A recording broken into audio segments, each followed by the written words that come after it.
Starting with the NBA, the playoffs have started. We had the 76ers over the Nets, 121-101. And these are all game ones, by the way. I'm giving you the final scores for those. The Knicks beat the Cavaliers 101-97. The Lakers beat the Grizzlies 128-112. The Clippers outlast the Suns 115-110. Celtics over the Hawks 112-99. The Heat beat the Bucks 130-117, and the Nuggets take care of business against the Timberwolves 109-80. And that brings us to the Warriors and Kings. The Kings were able to outlast the Warriors. They get the job done. They get the win in game one, 126-123. Let's break it down, gentlemen. Honestly, a couple of defensive plays, a couple of free throws. I think the Warriors win this game. I think you went to a very, very hostile area. I did say it's one of the better stadiums out there as far as arena crowds go. It reminds me a lot of Oakland Roracle back in the day. It's fun. It's great atmosphere. Kings fans waited a long time for this, so they got their win. I think the Warriors settled down game two. Defensively, they lock in a little bit better on Malik Monk. You're even not going to stop De'Aaron Fox, but if you can slow down Malik Monk, I think you win this game.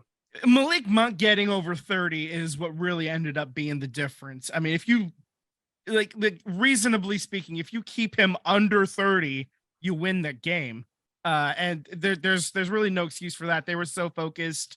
They did a great job on Domantas Sabonis. They put the injured clamps, wrist, right? He's got the injured wrist, but even so, they absolutely put the clamps on him. He was not able to do anything offensively. So that was really good work on him. Obviously, you want to try to slow down De'Aaron Fox a little bit, hold him to under 35, maybe. That'd be great. And then obviously you can't let Monk go for 30. That's really the difference right there. And I'm not really worried. At this point, I'm barely even acknowledging that there is a panic button. Now let's jump into hypotheticals though. If the Warriors lose game two, what's your concern level? Oh, it's big on the only side that they can't win a road game this year. That's been the narrative all season. And if you can't win a road playoff game, let alone a road regular season game, I mean, sorry, but you're going to have to win on the road. So if you can't do it, put a fork in them. They're done. No, absolutely. That's a very good point. I'll tell you what, if the Warriors do lose game two, that's when I'm going to start acknowledging where the panic button is. Maybe I flip the cover off the top of it because, it's protected in glass. So I flip the cover off of the panic button and I'm ready to push it. If they lose game two, I'm aware of where that panic button is. And I am starting to get a little bit concerned until somebody, they always say it's not a series until somebody loses at home. Right. So same thing. When you win on the other team's court, that's when it becomes a series. That's when it becomes a series. So let's make that happen. Let's get a win tonight. Actually, we're recording on Monday before the game, so game two is going to be final by the time you hear this, and hopefully we're talking about a Warriors win and everything is back to where it should be. The ship is righted, a little bit. So that's what we're hoping for. That's what we're expecting. This is a veteran team. We came in wanting them to get a split in the first two games in Sacramento anyway. So the Kings winning the first game, it obviously gives them a huge shot in the arm. They needed it a lot more than the Warriors did, just emotionally. And I think that might be the toughest that the crowd is going to be. I think, I'm not saying that they're not going to bring the intensity or anything, but to be truly in it, unless they have a clinching situation at home, that's when I think they might be something to worry about, like a game 7 or something like that. That's when I would worry again. But until that point, the Warriors have played in tough crowds before. They've played in hostile environments, and E-40 getting ejected I think might have lit a fire under their asses a little bit too.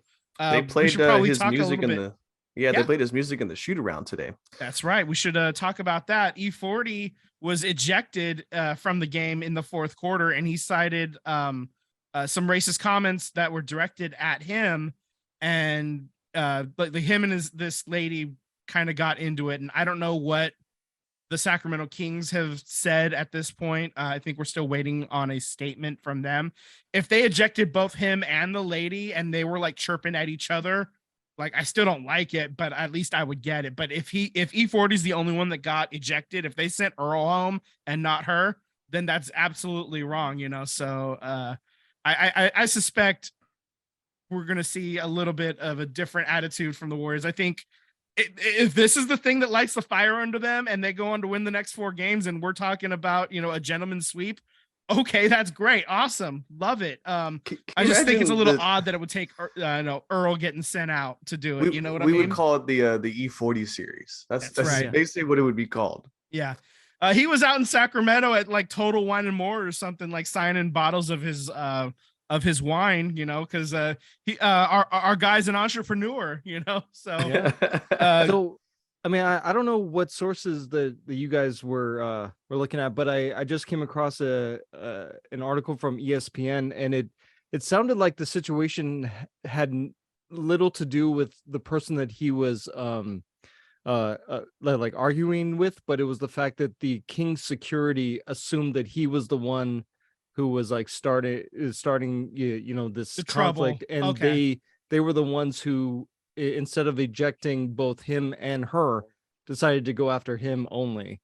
Right. I think that's what E-40 was saying in his statement as well. Yeah. So. Yeah. So that's what little I know of it, because I just heard of it this morning. That's an excellent clarification. Thank you, Tim. Yeah. But if a Kings fan is throwing racial slurs at someone, come on, Kings fan. You waited a long time. Don't act rowdy now. Stay within yourselves. No need to be punching out of the lines in here. Stay within the lines. Be a good fan. No one says you can't be loud and vocal, but definitely you cannot be racist and vulgar like that. Yeah, for real. We've talked about it before. There's always a line and you shouldn't cross it. And it sounds like this lady may have crossed that line, but isn't seeing the repercussions of that action. So we'll see what happens with game 2, which is tipping off in just a couple of hours for us. We're going to make sure that we, get this recording finished before, so we can watch the game. I'm in my Steph Curry Run TMC style jersey. I'm in my Clay, the blue. Tyler's wearing his Clay. We both got championship hats on from last year. Mine's solid black, but I got the patch on the side. You got the actual white one that says NBA champions. So we're ready, man. We're hyped and we're excited to get this game going. So question for you. I mean, I do want to talk about the Lakers Grizzlies game. We'll get into that a little bit too.